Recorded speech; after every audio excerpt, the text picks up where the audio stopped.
Hello everyone, this is Saumya and welcome back to my channel get enrol with Saumya.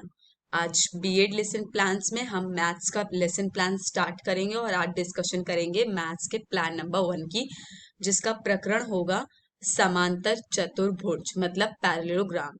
इससे पहले मैंने 20 plans science के discuss किए हैं, उसकी प्लेलिस्ट के डिटेल मैं आपको डिस्क्रिप्शन बॉक्स में प्रोवाइड कर दूंगी। पाठ योजना की स्टार्टिंग में हम दिनांक, विषय, प्रकरण, कक्षा, चक्र, अवधि ये 6 चीजें लिखते हुए पाठ योजना की स्टार्टिंग करते हैं और प्रकरण को हमेशा से ही अंडरलाइन करके दर्शाया जाता है। इससे बिल्कुल एक नजर में ही चीजें हाईलाइट होती हैं कि आपने कौन सा टॉपिक या कौन सा चैप्टर चूज किया है बच्चों को पढ़ाने के लिए। समान उद्देश्य की बात करते हैं तो समान उद्देश्य विषय से संबंधित लिखा जाता है। अब यहाँ पर मैथमेटिक्स का लेसन प्लान बनाने जा रहे हैं तो ऑब्वियस है कि आपके समान उद्देश्य मैथ से रिलेट करते हुए लिखे जाएंगे। तो यहाँ पर गणित से रिलेट करते हुए आपको 4 या 5 उद्देश्य लिखना है, जिनमें से मैंने 4 लिखा गया है और वो इस प्रकार हैं। बच्चों में गणित के प्रति रुचि उत्पन्न करना, गणित के सामान्य नियमों की जानकारी करना, दैनिक जीवन में आने वाले गणितीय समस्याओं को हल करने की क्षमता उत्पन्न करना, बच्चों में तर्क शक्ति एवं निर्णय लेने की क्षमता का विकास करना। विशिष्ट उद्देश्य की बात करते हैं तो विशिष्ट उद्देश्य प्रकरण से संबंधित लिखा जाता है। यहाँ पर प्रकरण हमारा पैरेललोग्राम है तो उससे रिलेट करते हुए आपको उद्देश्य लिखने हैं। तो सबसे पहला है ज्ञानात्मक, छात्र समांतर चतुर्भुज के प्रत्यक्षों का प्रत्यस्मरण कर सकेंगे। बोधात्मक, छात्र संबंधित प्रश्नों को समझ सकेंगे। विश्लेषणात्मक, छात्र समांतर चतुर्भुज के घटकों का विश्लेषण कर सकेंगे। संश्लेषणात्मक, छात्र समांतर चतुर्भुज में संबंधित विभिन्न निष्कर्ष निकाल सकेंगे। और अगर क्रियात्मक की बात की जाए तो छात्र दैनिक जीवन में समांतर चतुर्भुज से संबंधित ज्ञान का प्रयोग कर सकेंगे। अब सहायक सामग्री की बात करते हैं। सहायक सामग्री में आपने उन चीजों को मेंशन करना है जिस चीज की सहायता आपने ली हो अपने टीचिंग करते वक्त। तो आपने यहाँ पर चौक, डस्टर, श्यामपट्ट, चार्ट ये सब चीजें मेंशन कर दी। मान लीजिए अगर आपने कोई संकेतक यूज किया है, कोई ऑब्जेक्ट यूज किया है पैरेललोग्राम की शेप को समझाने के लिए, तो आप वो भी मेंशन यहाँ पर कर सकते हैं। पूर्व ज्ञान, हर प्रकरण को बच्चे को आप समझाने जाएं पर बहुत जरूरी उससे रिलेट करता हुआ उसको कुछ तो बेसिक नॉलेज बच्चे को जरूर होना चाहिए। तो यहाँ पर आपने बता दिया कि बच्चे ज्यामितीय आकृतियों की सामान्य जानकारी रखते हैं, मतलब बेसिक नॉलेज रखते हैं किसकी, ज्यामितीय आकृतियों की। अब प्रस्तावना प्रश्न पे आते हैं। प्रस्तावना प्रश्न वो प्रश्न होते हैं जिनमें आप कुछ क्वेश्चन पूछते हैं और बच्चे आपको जो रिप्लाई करते हैं उससे रिलेट करते हुए आप दूसरा क्वेश्चन बनाएंगे। फिर ऐसे ही करते करते आपको 4 या 5 क्वेश्चन बनाना पड़ता है और इन्हीं प्रश्नों को आप प्रस्तावना प्रश्न कहते हैं।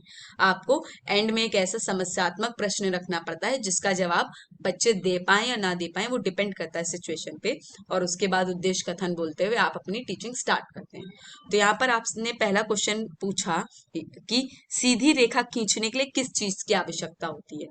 तो इस पर बच्चा आपको जवाब देगा कि सीधी रेखा खींचने के लिए पटरी की आवश्यकता होती है। पटरी के कितने किनारे होते हैं? पटरी के 4 किनारे होते हैं। 4 भुजाओं से घिरी आकृति क्या कहलाती है? तो 4 भुजाओं से घिरी आकृति चतुर्भुज, स्क्वायर कहलाती है। उस चतुर्भुज का नाम बताओ जिसका कोई भी कोण समकोण ना हो। अब ये समस्यात्मक प्रश्न है, हो सकता है बच्चा जवाब ना दे पाए। तो अब आप उद्देश्य कथन बोलेंगे कि बच्चों आज हम समांतर चतुर्भुज का विस्तृत अध्ययन करेंगे, और ऐसा कहते हुए आपको अपनी टीचिंग स्टार्ट करनी होती है। यहाँ पर आपने प्रस्तुतिकरण मतलब प्रेजेंटेशन के फॉर्म में बताया है कि आपने क्या पढ़ाया, कौन सी हेडिंग चूज की, आपने क्या क्या क्वेश्चन पूछे, कैसे स्पष्टीकरण किया, बच्चों का क्या रिस्पॉन्स रहा, कौन सा मेथड आपने यूज किया पढ़ाने के लिए, और लास्ट में आप शामपटकार दर्शाएंगे कि बोर्ड वर्क में आपने क्या क्या किया बच्चों को समझाने के लिए। तो पहली हेडिंग आपने चूज की समांतर चतुर्भुज। अब किसी भी हेडिंग को जब आप चूज करते हैं तो आप पहले कुछ भी पढ़ाने से पहले, कुछ भी व्याख्या करने से पहले या स्पष्टीकरण करने से पहले आप 1 या 2 क्वेश्चन बच्चों से पूछते हैं। तो यहाँ पर पहला क्वेश्चन आपने पूछा, वो भी शामपट्ट की ओर इशारा करते हुए, कि यह कितनी भुजाओं वाली आकृति है। तो बच्चों ने जवाब दिया यह 4 भुजाओं वाली आकृति है। 4 भुजाओं वाली आकृति क्या कहलाती है? 4 भुजाओं वाली आकृति चतुर्भुज कहलाती है। विधि हो गई आपकी प्रश्नीकरण, क्योंकि प्रश्न पूछते हुए आपने बच्चों से उत्तर मांगे। अब आप स्पष्टीकरण में बता रहे हैं कि जिस चतुर्भुज के आमने सामने की भुजाएं बराबर और समांतर होती हैं वह समांतर चतुर्भुज कहलाती है। अब आपने चार्ट दिखाया जिसमें ये डायग्राम बना हुआ है ABCD, और इसमें आपने दिखाया कि ये CD और AB इक्वल है। तो भुजा AB और DC इक्वल है, इसलिए ये AB DC पैरेलल भी है। इसी तरह भुजा AD ये वाली और ये BC ये भी इक्वल हैं और आपस में पैरेलल हैं। और विकर्ण मतलब डायगोनल की बात करें तो AC is not equal to BD। ऐसा आपने एक चार्ट दिखाते हुए एक्सप्लेन किया। अब बच्चों की क्या प्रतिक्रिया रही, उन्होंने ध्यान पूर्वक आपकी चीजों को समझा। व्याख्यान विधि, क्योंकि आपने व्याख्या करते हुए समझाया है। श्यामपट्ट में आपने लिख दिया समांतर चतुर्भुज क्या है, चार भुजाएं बराबर व समांतर वाली आकृति। अब नेक्स्ट हेडिंग पे आते हैं जो कि है समांतर चतुर्भुज की विशेषताएं। अब फिर से आप पहला क्वेश्चन पूछ रहे हैं कि समांतर चतुर्भुज का कोई एक उदाहरण बताओ। तो आपको रिप्लाई मिला कि कैरम बोर्ड एक समांतर चतुर्भुज है, और ये विधि हो गई आपकी प्रश्नीकरण। स्पष्टीकरण में आप बता रहे हैं कि समांतर चतुर्भुज की विशेषताएं निम्नलिखित हैं। आमने सामने की भुजाएं बराबर और समांतर होती हैं, जैसे AB parallel to DC, AD parallel to BC। विकर्ण एक दूसरे को समद्विभाजित करते हैं। आमने सामने के कोण बराबर होते हैं, angle A is equal to angle C, angle B is equal to angle D। विकर्ण आमने सामने के कोणों को समद्विभाजित करते हैं। वो निरंतर कोणों का योग दो निरंतर कोणों का योग 180 अंश होता है। अब बच्चे ध्यानपूर्वक आपकी चीजों को सुन रहे हैं। व्याख्यान विधि, क्योंकि आप व्याख्या करते हुए समझा रहे हैं। अब श्यामपट्ट में आपने दर्शा दिया डायग्राम कि ABCD ये पैरेललोग्राम है। यहाँ पर आपने दिखा दिया AB और CD ये वाली लाइन और ये वाली लाइन इक्वल है, पैरेलल है।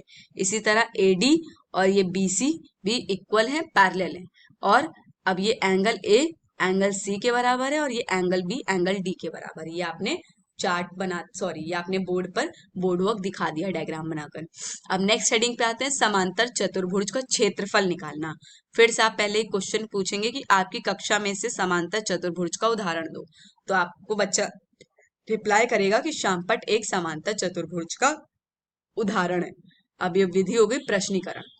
अब स्पष्टीकरण में आपने फिर से चार्ट दिखाया, ये डायग्राम बना हुआ है जिसमें, और उसमें आपने बताया कि समांतर चतुर्भुज का क्षेत्रफल है A is equal to AH। ये A वाला स्मॉल a आपका बेस है और ये H आपकी हाइट है। बच्चे ध्यानपूर्वक आपकी चीजों को सुन रहे हैं। विधि आपकी व्याख्यान है, और यहाँ पर ABCD आपने डायग्राम बताकर A is equal to A/H दिखा दिया। अब यहाँ पर आपको एक चार्ट यूज करना है। क्यों यूज करना है? क्योंकि आपने यहाँ पर स्पष्टीकरण में ही लिख दिया है कि ये चीज आपने एक चार्ट को दिखाते हुए समझाने का प्रयत्न किया है। तो यहाँ पर एक चार्ट पेस्ट होगा, इसको मैंने यहाँ नेक्स्ट स्लाइड पे दिखाया हुआ है। तो वही डायग्राम है, बिल्कुल सिंपल सा। ABCD आपका पैरेललोग्राम है, ये बेस आपका A है और ये हाइट H है। और यहाँ पर आपने लिख दिया समांतर चतुर्भुज का क्षेत्रफल A is equal to AH है। आगे बढ़ते हैं। अब प्रश्न आपको एक या दो सॉल्व करके दिखाने होंगे, तो आपने यहाँ पर एक डायग्राम बना दिया और क्वेश्चन बनाया कि चित्रानुसार समांतर चतुर्भुज में ABCD में एंगल A 120 डिग्री है और एंगल D आपका 60 डिग्री है, तो एंगल B व C का मान बताओ। तो आपने लिख दिया, अब क्योंकि आमने सामने के कोण बराबर होते हैं, अभी हमने यहाँ पर पढ़ा भी था स्पष्टीकरण के दौरान कि आमने सामने के कोण बराबर होते हैं, तो इसका मतलब एंगल B और एंगल D आपके बराबर होंगे। और अगर बराबर है, अगर ये 60 डिग्री है, तो आपका जाहिर सी बात है ये भी आपका एंगल 60 डिग्री होगा। और इसी तरह एंगल A और C भी आपस में बराबर होंगे, तो अगर ये 120 डिग्री है तो ये भी 120 डिग्री होगा, और ये आपका उत्तर हो गया। नेक्स्ट क्वेश्चन, इसको आपने यहाँ पर बोर्ड वर्क में भी ऐसे ही बता दिया, डायग्राम बनाया, एंगल B और एंगल C फाइंड करना है, इसलिए क्वेश्चन मार्क लगा दिया। अब आपने बता दिया एंगल B और एंगल D इक्वल है, तो एंगल D यहाँ से 60 डिग्री आ जाएगा, और इसी तरह एंगल C और एंगल A इक्वल होने के कारण एंगल C 120 डिग्री आ जाएगा। नेक्स्ट क्वेश्चन की बात करते हैं। चित्रानुसार समांतर चतुर्भुज ABCD में एंगल A 110 डिग्री तथा भुजा ए बी 10 सेंटीमीटर और बी सी 8 सेंटीमीटर है, तो अन्य भुजाओं और कोणों को ज्ञात करो। अब आपने अभी ये सब प्रॉपर्टीज में पढ़ा था कि ए बी और सी डी आपस सामने आमने सामने की साइड क्या होती है, बराबर होती है। तो ये 10 सेंटीमीटर है तो आपका ये वाला भी 10 सेंटीमीटर होगा। इसी तरह अगर ये 8 सेंटीमीटर है तो ये भी हमारा 8 सेंटीमीटर होगा। अब ये एंगल 110 डिग्री है तो एंगल सी भी 110 डिग्री होगा।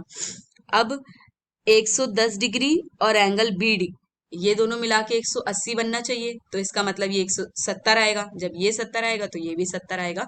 और इस तरह से आपने यहाँ पर भी बोर्ड वर्क में क्वेश्चन को दर्शा दिया है। आगे बढ़ते हैं।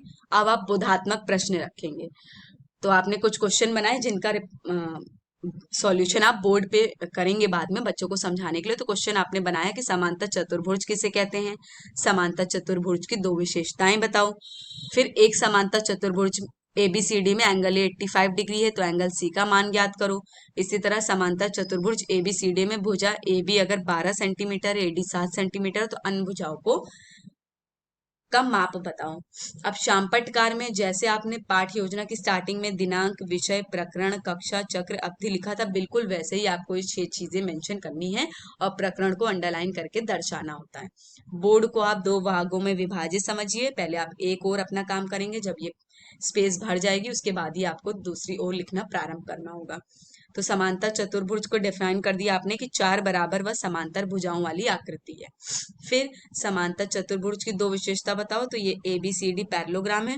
AB प्रॉपर्टीज इसकी क्या है, AB और CD बराबर है, पैरेलल है।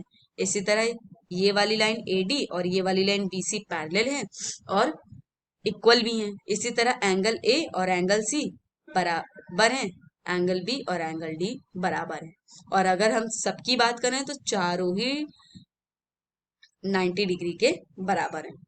उत्तर 3 की बात करते हैं। अब क्वेश्चन है, तो क्वेश्चन में आपने डायग्राम बिल्कुल वैसे ही बना दिया, angle a is equal to 85 degree दिखा दिया। तो एंगल सी का मान ज्ञात करना है, तो एंगल ए और सी बराबर होते हैं क्योंकि आमने सामने है, तो एंगल सी की वैल्यू भी 85 डिग्री आ गई। नेक्स्ट क्वेश्चन में ABCD है, AB आपका कितना है 12 सेंटीमीटर और AD है आपका 7 सेंटीमीटर। तो आप इसको सॉल्यूशन करके, अब क्योंकि ये वाली लाइन और ये वाली लाइन इक्वल होगी तो इसका मतलब CD भी आपकी 12 सेंटीमीटर हो गई। अब AD और BC बराबर होते हैं, तो अगर ये 7 सेंटीमीटर तो ये भी 7 सेंटीमीटर हो गई। इस तरह से आप सॉल्यूशन करके बोर्ड वर्क दिखा सकते हैं। अब निरीक्षण कार्य, जब बच्चा ये बोर्ड वर्क नोट कर रहा होगा तो आपका क्या काम है, आप इन्वेस्टिगेट करेंगे, क्लास में घूम घूम कर देखेंगे कि बच्चा ये बोर्ड वर्क अपनी कॉपी में कर रहा है कि नहीं, और कर रहा है तो अच्छी राइटिंग में कर रहा है कि नहीं, या उसे कोई चीज नहीं समझ में आई तो आप उसे भी समझाने का प्रयत्न करेंगे। अब पुनरावृत्ति प्रश्न क्या होते हैं, रिवीजन क्वेश्चंस। आप एक या दो क्वेश्चन या 3 क्वेश्चन जैसे भी आप देना चाहें दे सकते हैं। यहाँ पर राइट रॉन्ग के फॉर्म में दिया, आप चाहे तो ट्रू फॉल्स दे सकते हैं, चाहे तो मैच द फॉलोइंग दे सकते हैं, चाहे तो फिलअप्स भी दे सकते हैं। तो यहाँ पर आपने क्वेश्चन बनाया कि समांतर चतुर्भुज की आमने सामने की भुजाएं बराबर होती हैं, दो निरंतर कोणों का योग 100 अंश होता है। नेक्स्ट, समांतर चतुर्भुज में आमने सामने के कोण बराबर होते हैं। और लास्ट में आपको गृह कार्य दे दिया कि शेष भुजाओं और कोणों का मान ज्ञात करो। आज के लिए बस इतना ही। Please don't forget to like, share and subscribe my channel. Keep learning, that's all, thank you.